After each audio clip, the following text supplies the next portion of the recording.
আসসালামু আলাইকুম। আমি ডাক্তার ওজেরম Dastagir, senior consultant orthopaedic trauma ও স্পাইন সার্জন। আজকে আপনাদেরকে আমি হাঁটুর লিগামেন্ট ইনজুরি বিষয়ে কিছু কথা বলব। সাধারণত দেখা যায় যে খেলাধুলাজনিত কারণে কিংবা কোনো কারণে আঘাতের কারণে যখন নাকি টুইস্টিং কোনো ইনজুরি হয় কিংবা হাঁটু বেঁকে যাওয়ার কারণে কিছুক্ষণ ব্যথা পাওয়ার পরে হাঁটু নড়াচড়া করতে পারে না কিংবা হাঁটতে গেলে মনে হয় হাঁটু সরে যাচ্ছে। আমাদের কাছে যখন নাকি এই সমস্ত রোগী আসে তখন দেখা যায় যে এসে আমাদেরকে বলছে যে ব্যথা পাওয়ার পরে সাথে সাথে আমার হাঁটু ফুলে যায় কিংবা তারপরে আমার হাঁটতে গেলে মনে হয় হাঁটু সরে যাচ্ছে।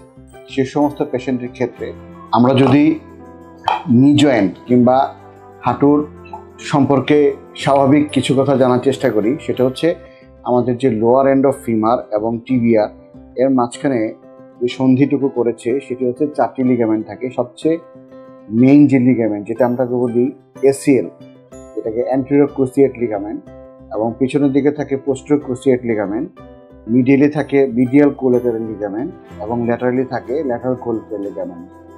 যখন অ্যান্টেরিয়র ক্রুসিয়েট লিগামেন্ট ইনজুরি হয় এবং এই লিগামেন্ট ইনজুরির কারণে যখন তাকে হাঁটতে গেলে মনে হয় পা সরে যায়, তখন রোগী যখন আমাদের কাছে আসে তখন আমরা তাকে প্রথমে হেঁটে কিংবা শুয়ে আমরা যে পরীক্ষাগুলো করার মাধ্যমে প্রথমে ধারণা করি, তারপরে আমরা তাকে এক্সরে এমআরআই দিয়ে সেটা নিশ্চিত হয় এবং তাকে আমরা পরামর্শ দেই যে আর্থ্রোস্কোপিক ইভালুয়েশন এবং প্রয়োজন হলে যখন আমরা নি লিগামেন্ট রিকনস্ট্রাকশন করি।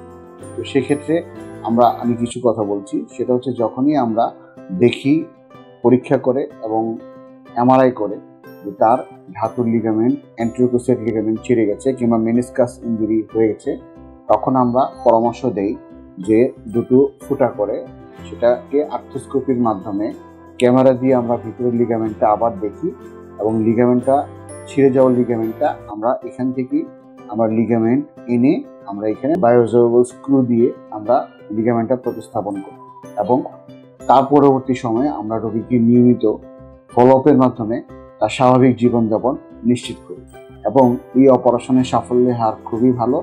এবং যদি সঠিক পরিবেশে, খুব জীবাণুমুক্ত পরিবেশে এবং খুব দক্ষ টিমের মাধ্যমে এই অপারেশনটি করা যায়, তাহলে এর সাফল্যের হার খুবই ভালো এবং পেশেন্ট স্বাভাবিক জীবনে খুব দ্রুত ফিরে যেতে পারে।